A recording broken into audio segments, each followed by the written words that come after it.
Very good morning to all. I am Ravika from SIMT Nagodar. बच्चे, हमने जो आज का टॉपिक करना है वो करना है फाइनल अकाउंट्स। फाइनल अकाउंट्स के अंदर जो है जनरली हमारी 3 टॉपिक्स जो हैं वो आते हैं।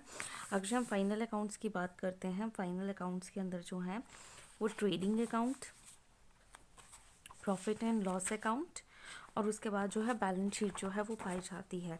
सबसे पहले फाइनल अकाउंट्स होते हैं किसी भी कंपनी के, ये प्रिपेयर किए जाते हैं ताकि हम जो है प्रॉफिट जो है कंपनी के द्वारा एक पर्टिकुलर ईयर में या फाइनेंशियल पोजीशन जो है वो किसी पर्टिकुलर डेट पे पता कर सकें। ठीक है, ये जो होती है ये मैनेजमेंट के लिए, शेयर होल्डर के लिए, स्टेक होल्डर के लिए होती है और ये ऐसी इंफॉर्मेशन होती है जिससे आप जो है मैनेजमेंट को हेल्प मिलती है कि वो करेक्टिव डिसीजंस जो हैं वो क्या कर सकते हैं, ले सकते हैं। इसमें जो फ्यूचर स्ट्रैटेजीज़ होती हैं उनकी ग्रोथ या एक्सपेंशन जो है वो हम देखते हैं। ठीक है, अब हर एक ऑर्गेनाइजेशन में जो है ये क्रिएट की जाती है और इसमें जो है ट्रेडिंग अकाउंट, सबसे पहले ट्रेडिंग अकाउंट होता क्या है, ये जो है कंसर्न होता है फाइनल अकाउंट्स के साथ। और ट्रेडिंग अकाउंट में जो है हम प्रिपेयर करते हैं ताकि हम ग्रॉस प्रॉफिट का जो है वो पता कर सकें। ठीक है, ऐसे ही हम प्रॉफिट या फिर बैलेंस शीट की बात करेंगे। आज हमने जो टॉपिक करना है वो करना है ट्रेडिंग अकाउंट। ठीक है, ये जो है पर्टिकुलरली इनके जो है परफॉर्मे होते हैं और इनके परफॉर्मेंस के अकॉर्डिंग ही हम इनमें एंट्री करते हैं। तो ये जो इनके परफॉर्मेंस हैं इनको प्लीज़ अच्छे से याद कर लेना। ठीक है, क्योंकि ये आपको भूलने नहीं चाहिए, वरना आपकी एंट्रीज जो हैं वो गलत हो जाएंगी। ठीक है, तो सबसे पहले हम बात करते हैं ट्रेडिंग अकाउंट की। ट्रेडिंग अकाउंट जो होता है किसी भी ऑर्गेनाइजेशन में, वो उसका ग्रॉस प्रॉफिट या फिर लॉस जो है वो बताता है और ये जो है रिफ्लेक्ट करता है, ये आपको बताता है कि रिजल्ट जो है बाइंग या एंड सेलिंग जो है गुड्स का या सर्विसेज का वो क्या है हमारी बिजनेस ऑर्गेनाइजेशन में। और ये जो है डील करता है एक ट्रेडिंग पीरियड के साथ, जबकि जो है ट्रेडिंग अकाउंट इंक्लूड करता है इसमें डायरेक्ट एक्सपेंस होता है जो कि किसके साथ डील करता है, परचेज के साथ, कि हमने sales of goods and services जो हैं वो किए हैं। ये जो है ऑपरेटिंग एक्सपेंसेस होते हैं हमारे बिजनेस के, जो कि हमने हमेशा ही एक्सक्लूड कर रहे हैं। ये चीज़ याद रखना, जो भी हमारे ऑपरेटिंग एक्सपेंसेस हैं बिजनेस के वो हमने क्या करने हैं, एक्सक्लूड करने हैं। एट द एंड हम क्या कह सकते हैं कि अकाउंटिंग पीरियड जो है हर एक बिजनेस ऑर्गेनाइजेशन में बहुत ही ज़्यादा इंटरेस्टेड होता है, क्योंकि हर कोई जो है इंटरेस्टेड है ये पता करने में कि हमारा जो रिज़ल्ट है वो क्या है या हमने जो है कैसा परफॉर्म किया है और इसमें जो है ऑर्गेनाइजेशन ने अर्न किया है ग्रॉस प्रॉफिट, जो कि हमने इनकर किया है ग्रॉस लॉस में। ये जो है रिज़ल्ट ये क्या है, डिस्कवर किया जाता है किसके थ्रू, ट्रेडिंग अकाउंट्स के थ्रू। ठीक है, ग्रॉस प्रॉफिट जो है वो कुछ नहीं होता, लेकिन ये क्या होता है, एक्सेस होता है सेल का एंड क्लोजिंग स्टॉक का। ठीक है, तो ओपनिंग स्टॉक जो है या परचेजेस जो हैं ये जो है डायरेक्ट एक्सपेंसेस होते हैं, जबकि ग्रॉस लॉस जो है, ठीक है, ये एक्सेस होता है। एक्सेस का मतलब ज़्यादा होता है, ओपनिंग स्टॉक, परचेजेस का, डायरेक्ट एक्सपेंसेस का, ठीक है, सेल्स के ऊपर या फिर क्लोजिंग स्टॉक के ऊपर। अब आप पूछोगे ओपनिंग स्टॉक क्या है या क्लोजिंग स्टॉक क्या है। जब भी बच्चे क्या होता है कि हमारा 31 मार्च को हमारे पास कोई स्टॉक जो है वो बच जाता है, तो हम उसे बाहर तो नहीं फेंक सकते है ना। तो जैसे हमारा अगर ये अकाउंटिंग ईयर क्लोज हो रहा है तो हमारे पास जो स्टॉक बच जाता है हम उसे क्या बोलते हैं, ये जो है हम उसे रेफर करते हैं, ये जो है ये हमारा क्लोजिंग स्टॉक है। ठीक है, अब ये जो क्लोजिंग स्टॉक है, क्योंकि आपके पास जो स्टॉक बचा है वो आप फेंक तो नहीं ना सकते, ठीक है, क्योंकि आपने उस पर इन्वेस्टमेंट की है। और जब यही स्टॉक आप 1 अप्रैल को खोलेंगे तो ये आपका क्या आ जाएगा, ओपनिंग स्टॉक। ठीक है, जब आपने ये अपने अकाउंट्स में बंद करते टाइम शो करना है तो ये क्लोजिंग स्टॉक है, और जब आप अपने अकाउंट्स को दोबारा से प्रिपेयर करोगे तो ये आपका आ जाएगा ओपनिंग स्टॉक। ठीक है, अब जो है इसकी इम्पोर्टेंस की अगर जो हम बात करते हैं, इसकी इम्पोर्टेंस क्या है या एडवांटेजेस जो हैं, ट्रेडिंग अकाउंट जो है हमारी ऑर्गेनाइजेशन में, ये जो है हमें हेल्प करता है कि हमने इम्पोर्टेंस जो है वो बतानी है। सबसे पहले इस पर हम स्टॉक कंपैरिजन कर सकते हैं।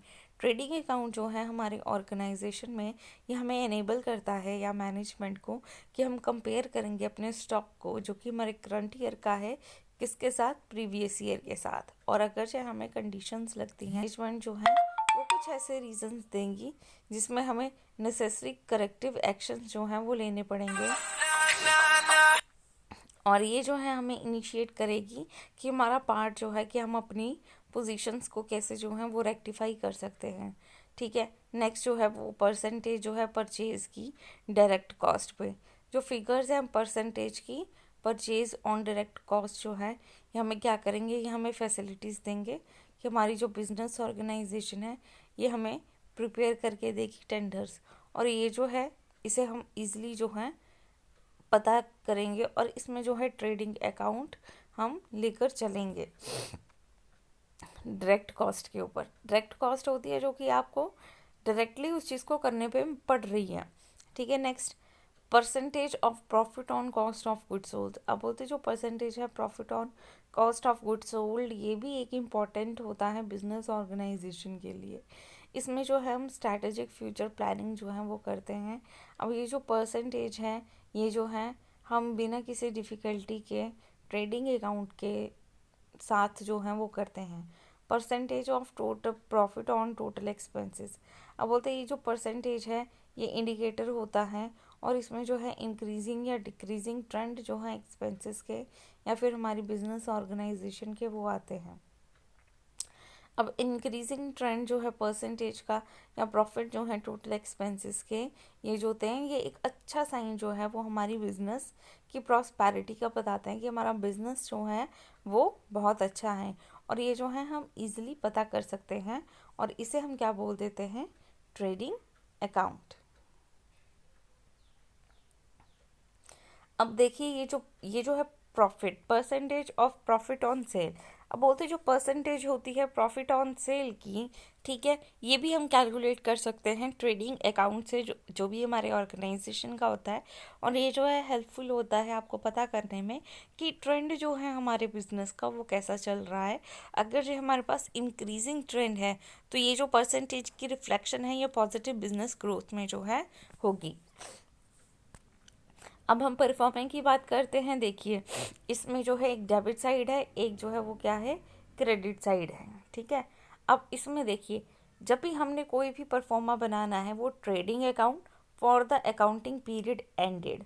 ठीक है, ये जो है आपने ज़रूर लिखना है, नहीं तो इसके नंबर कट जाते हैं परफॉर्मेंस के। ठीक है, उसके बाद आपने पर्टिकुलर रुपीज़। अब देखो हमारी क्रेडिट साइड क्या आएगा, बाय सेल्स जो भी आपने की हैं उसमें से अगर आपके पास कोई सेल्स रिटर्न हुई है या रिटर्न इनवर्ड्स हैं, ये दोनों ही माइनस होंगे। अगर जो आपके पास सेल रिटर्न नहीं है या रिटर्न इनवर्ड्स नहीं है तो आपने कुछ नहीं करना। उसके बाद आपने लेना है बाय क्लोजिंग स्टॉक और stock at the end of the year. मैंने आपको पहले ही बताया था स्टॉक क्या होता है, जो कि क्लोजिंग स्टॉक आपका एंड ऑफ द ईयर में बच जाता है। ठीक है, उसके बाद by stock, raw material, work in progress, finish goods, by gross loss minus transfer to profit and loss. अगर ये डेबिट साइड जो है एक्सीड होगी क्रेडिट साइड से तो आपने जो है ये यहाँ पे ट्रांसफ़र करना है। ठीक है, उसके बाद देखिए ओपनिंग स्टॉक आ जाएगा आपका, स्टॉक जो है रॉ मटेरियल का, वर्क इन प्रोसेस का, फिनिश गुड्स का, टू परचेजेस का, लेस परचेज रिटर्न या रिटर्न इनवर्ड्स, कैरेज या कैरेज आउटवर्ड्स, ऑक्टरी, ठीक है, इंपोर्ट ड्यूटी, वेजेस जो हैं, coal, fuel, power, manufacturing consumable, packing, manufacturing, direct expenses, factory expenses, productive royalty. ठीक है, ग्रॉस प्रॉफिट अगर जो आपने ट्रांसफ़र करना है, अगर जो आपकी क्रेडिट साइड जो है वो बड़ी है। ठीक है, और ये जो है हमारा नीचे बैलेंस आ जाएगा। ठीक है बच्चे, थैंक यू क्लास, आज के लिए इतना है।